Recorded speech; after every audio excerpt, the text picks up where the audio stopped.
我们现在去昆明的路上，这位是我们新来的学员小亚，这位也是我新来的学员小晴，也是我表妹哈。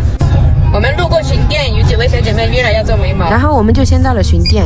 云南的气候真的是名不虚传，风景也是美不胜收，连乡间小道都这么好看。下高速没多大会儿，我们就到了这位小姐妹家，她家养了一条小狗，我女儿特别喜欢。这位小姐妹也是很客气，我们刚到她就准备做饭了。在她做饭的时候，我就给她的小姐妹做眉毛。我女儿跟着我也是饱一顿饿一顿的，在她家终于吃上了饱饱的一顿。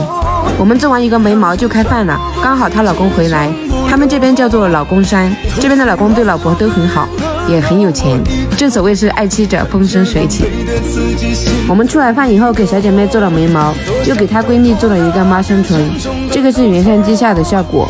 做完以后我们就出发去昆明。我们走的时候，小姐妹又给我闺女送了玩具，我闺女这一路上也是挺幸福的，被很多小姐妹宠爱着，又是送衣服又是送玩具的，都记不清这是被第几个姐妹宠爱了。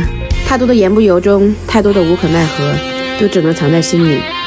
我也希望早点突破自己，早日成为更好的自己，也希望跟着我学习的姐妹们早一点成长起来，不辜负现在努力的我们。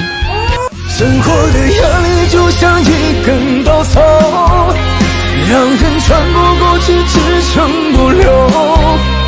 多希望有个人能让我依靠，看着狼狈的自己心疼一秒。多想摆脱那根沉重的稻草，可是怎么努力还是甩不掉。